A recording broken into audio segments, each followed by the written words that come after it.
This is Toronto, Ontario, home of O'Connor Bowl, where today Canadian five-pin bowling champion Ian Cameron talks bowling.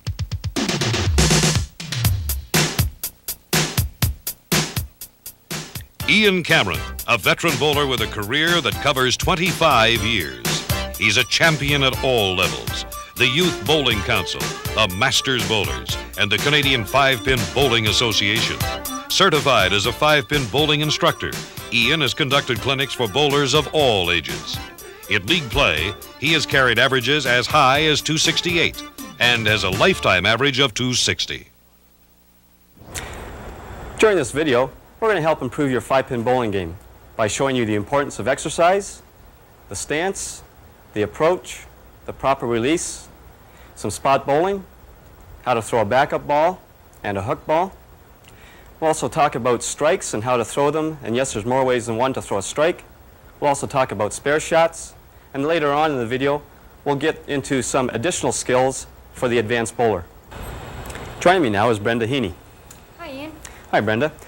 Brenda's a national champion in Master Bowlers, and before we go into some exercises, Brenda will take you on a tour through the bowling center. Brenda? As you enter the bowling center, the first place you come to is the control counter. It's here that you'll meet the person in charge. Hi, Kevin. Hi, Brenda. It's also here that you will receive your lane assignment. You will also need some rental shoes. However, some people prefer to purchase their own shoes for better fit and comfort. It's also here that you'll receive any help with any scoring. Now let's go explore the rest of the bowling center. This is the seating area where you'll put on your shoes. It is also the area Ian will show you some exercises later on. As we continue, let's head for the approach. The first thing we come to is a bowling ball. The bowling ball is about 3.5 pounds or 1.5 kilograms, and it's generally the size of a large grapefruit. It's usually made of rubber.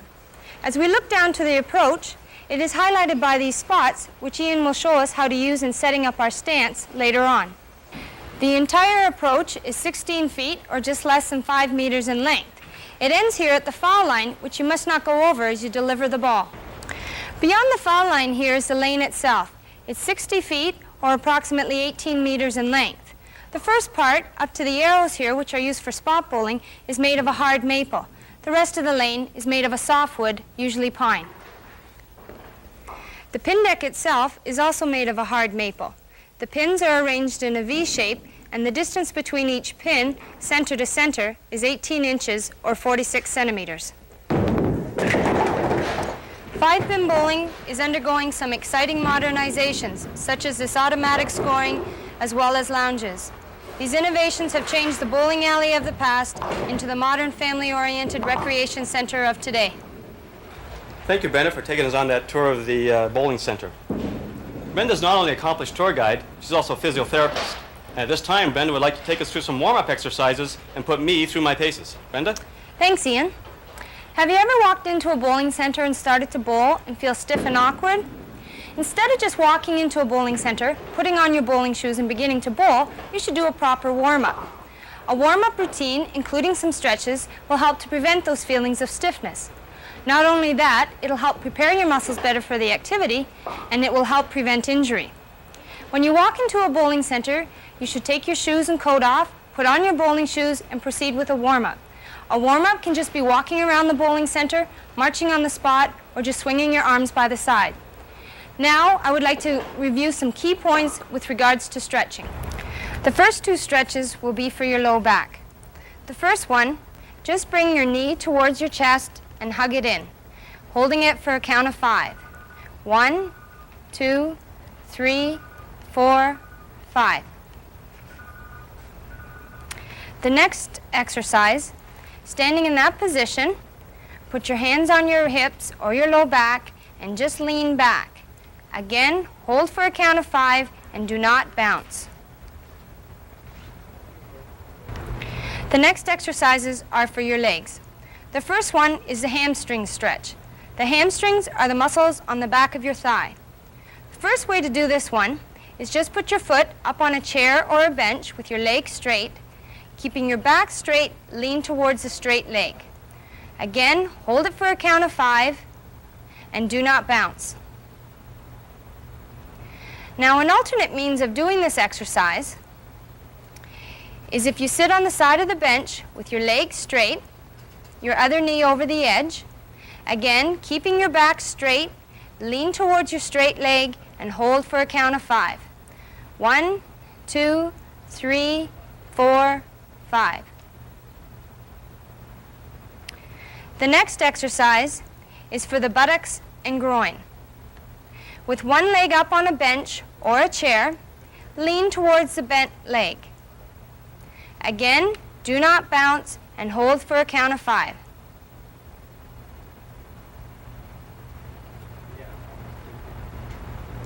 The next stretch is for the quadriceps. They are the muscles on the front of your thigh. In standing, grab hold of your foot and pull it towards your seat, keeping your knee facing the ground. Again, hold for a count of 5 and do not bounce. The next stretch is for the Achilles tendon. This is for the muscle group at the back of your calf. Stand on the edge of a step with one foot hanging over the edge. As you lower the heel, you should feel the stretch at the back of your calf.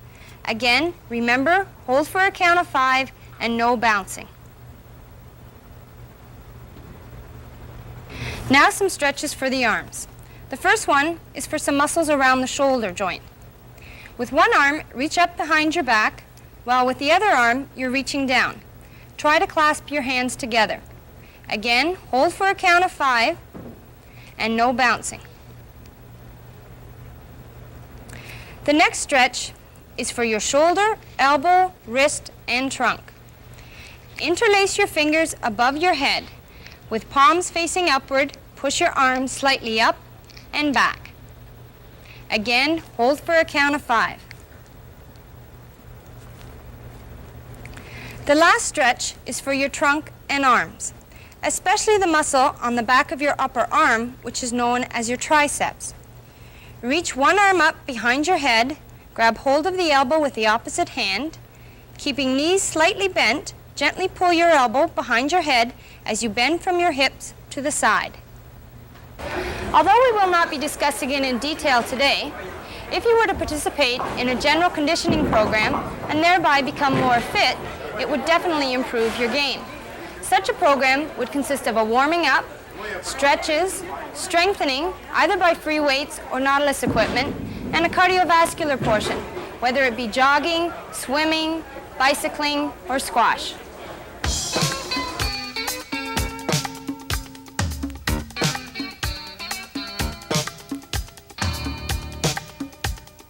Now that we've done our exercises, it's time to get on the lanes. Now I'm going to talk about the proper grip and the stance. When I pick the ball off the rack, I hold the ball in my fingers high up on the hand. And as you also notice, there's a pocket right here in my palm. My fingers are spaced evenly around the ball and comfortably. With this type of grip, I can hang onto the ball and have lots of control, as you can see there. The improper way to hold the ball is down in the palm, thusly. When I hold the ball like this and try and hang on to it, you realize I have a lot of difficulty. Then that way, I don't have as much control. So again, for proper control of the ball, hold it in the fingers of your pocket, and that way you'll gain a lot more control of your shots. Next, we'll go into the stance. Now, I'm a right-handed bowler, and I start with my left foot. So I put my right foot down on the approach with the left foot forward slightly. My weight, most of my weight is on my right leg. It's nice and straight. My left leg is ready to take the slide for my first step. Also in the stance, you should hold the ball comfortably with the proper grip. It can be either here at the waist or up a little higher, down a little lower, whatever's comfortable for the individual. Your shoulders should be straight and parallel to the lane. Your eyes should be focused on your target. You should be nice and relaxed through the arm here. Don't be tense. Keep nice and relaxed. Now you're ready to throw the ball.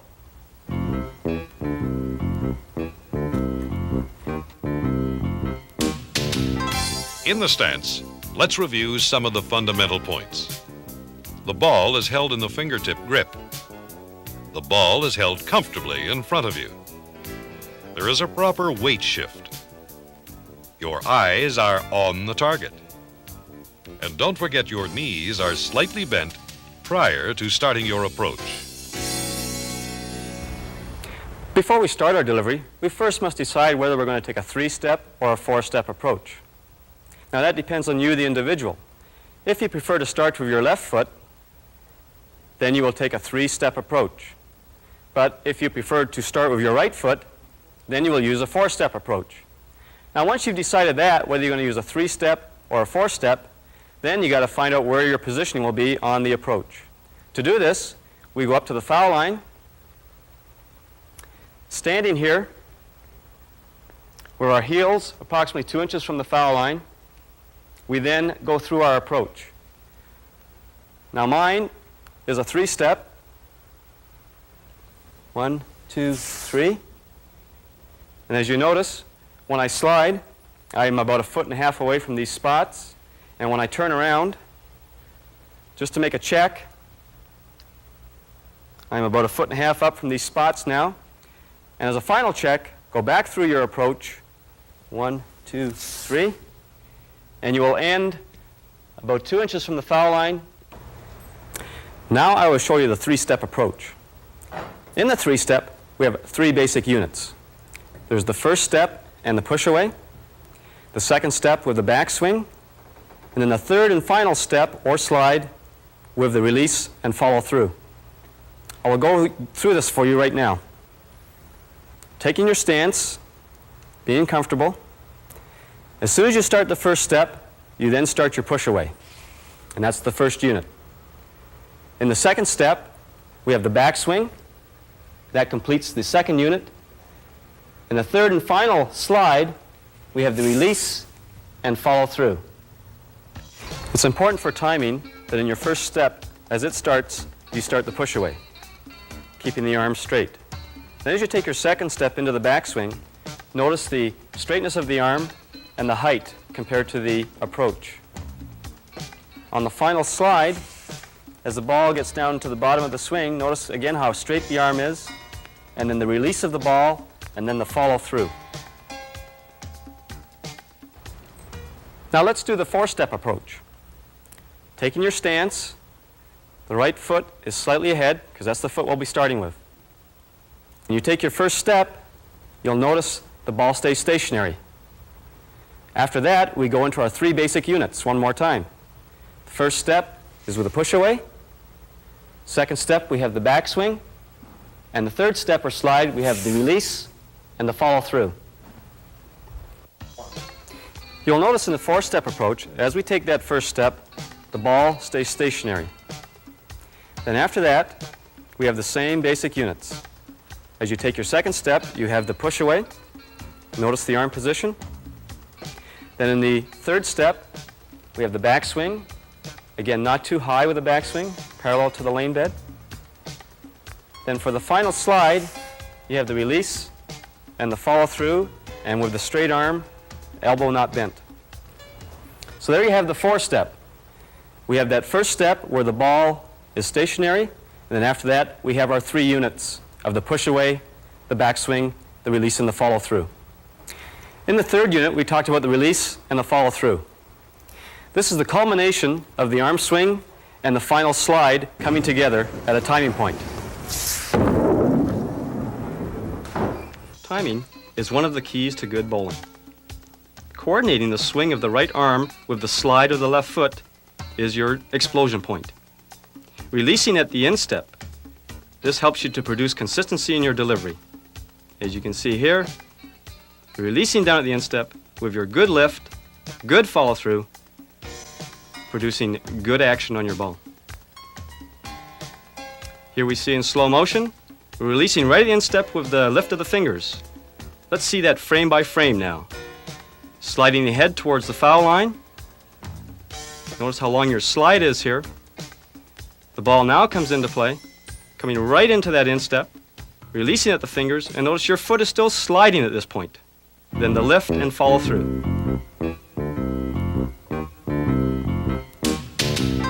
In the approach, we'll let you decide. Will it be the 3 or 4-step approach? Ian showed you how to find your starting position. And we've looked at the 3 units of the approach: the push away, the backswing, and the release.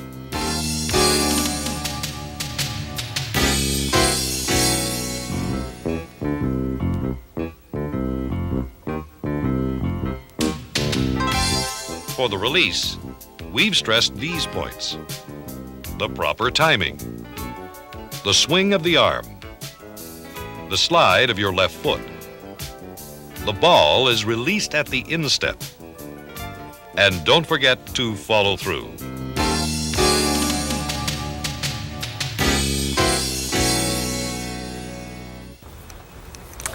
To become a better bowler, the most important thing you can learn is spot bowling. It's much easier to hit the arrows that are 15 feet away than the pins that are 60 feet away. This aiming technique uses the spots on the approach, the arrows on the lane. To do this, using the center spot on the lane, I stand just a few boards to the left, looking at the arrow, the center arrow down the lane, keeping my eyes on that arrow, not looking at the pins. I then roll the ball over the arrow.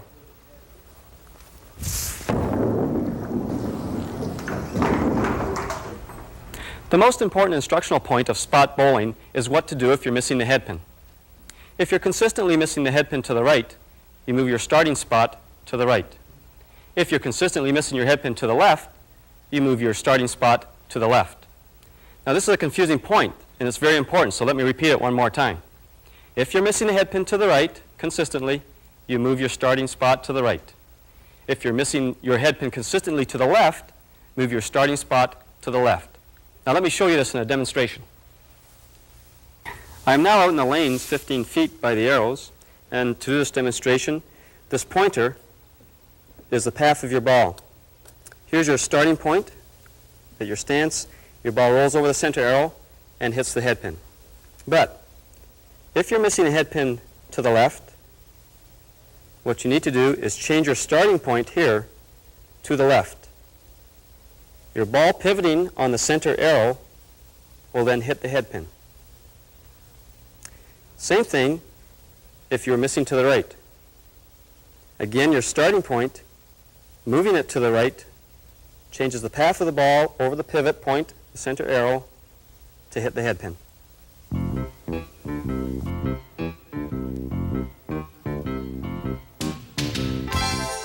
As Ian reminded us, spot bowling is one of the most important instructional points in 5-pin bowling. Remember that spot bowling starts with the approach, uses the arrows on the lanes. If you are missing the headpin to the right, move to the right. The correction for missing the headpin to the left is moving to the left.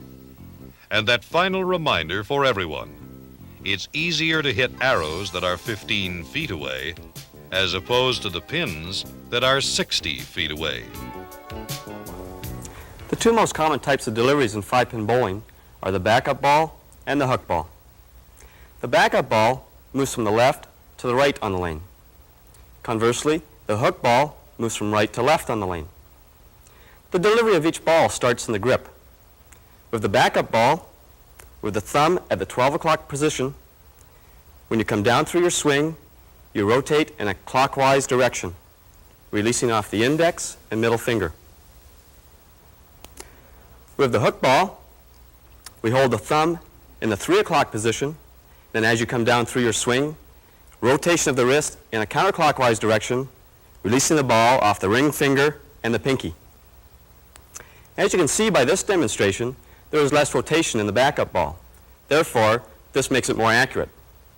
I'll demonstrate both of these shots for you right now.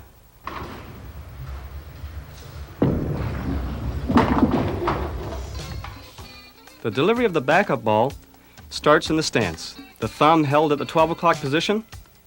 We then start our push away for our first step. As a second step, we get into the backswing. Now for the final slide, the ball comes down through the swing, and at the instep, we have a clockwise release right there. Good follow through. The ball now is on the left-hand side of the lane, breaking towards the right, coming into that left-hand pocket, and watch the action of these 3 pins on those corners. The perfect backup ball strike.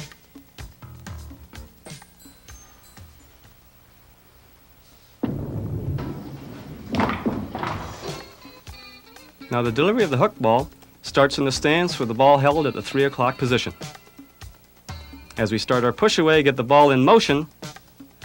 Going into our second step, we get a good backswing. Coming down through the swing now, releasing the ball at the instep with a good counterclockwise rotation. The ball on the right-hand side of the lane, making that break to the left. Hitting in the right-hand pocket now, and watch the action of these 3 pins on the corners. An excellent strike for the hook shot.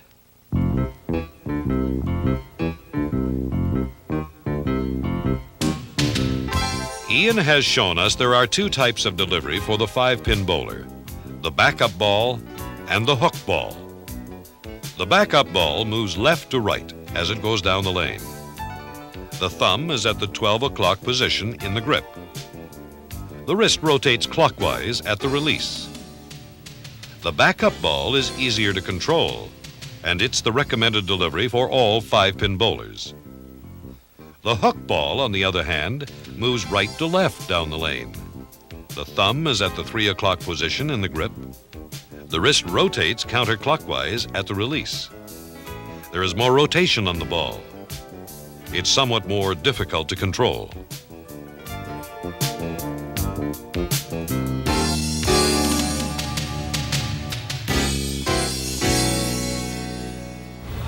While strikes are the easiest way to high scoring, we can't ignore the spare shots, which come into play several times during the game. There are 6 specific spare shots that we will examine. And in addition, I will give you some extra hints on how to spare those most difficult corner pins. The 6 spare shots we're going to look at are the 5-3-2 on the left side, the 5-3-2 on the right side, the 3-2 on the left side, the 3-2 on the right side, the left corner, and the right corner. For the 5-3-2 on the left side, I position my feet in the same place as a strike shot and bowl the ball over the center arrow for the spare. For the 5-3-2 on the right side, I again position my feet just for a strike shot and bowl the ball over the center arrow for the spare. For the 3-2 on the left side, I move my foot position 3 boards to the right.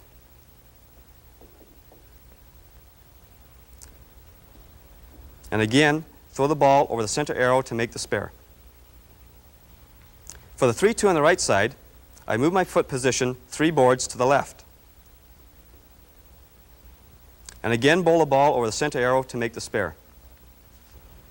For the left corner, we're going to change arrows. Place your feet in the strike position, and now roll the ball over the first arrow left of the center and spare the corner. For the right corner, once again, we remain in the strike spot. But this time, aim for the first arrow to the right of center and spare the corner. In sparing, remember to bowl across the lane in this manner to increase your chance of making the spare.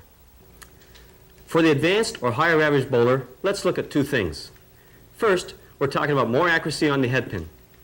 A 180 average bowler will raise their average to 215 if they can hit the head pin 2 times more per game. Extending that, your average will climb to 240 if you hit the head pin an average of 8 times per game on the first ball. Secondly, as well as improving your accuracy, here's another point that works for me. Watch your pin action, and especially the 3 pins. If they are flying around the corners, your ball may be too fast or have too much spin. Ideally, the 3 pins should fall into the corner pins to complete your strike. Remember, if your 3 pins are flying, slow down your ball or take some spin off.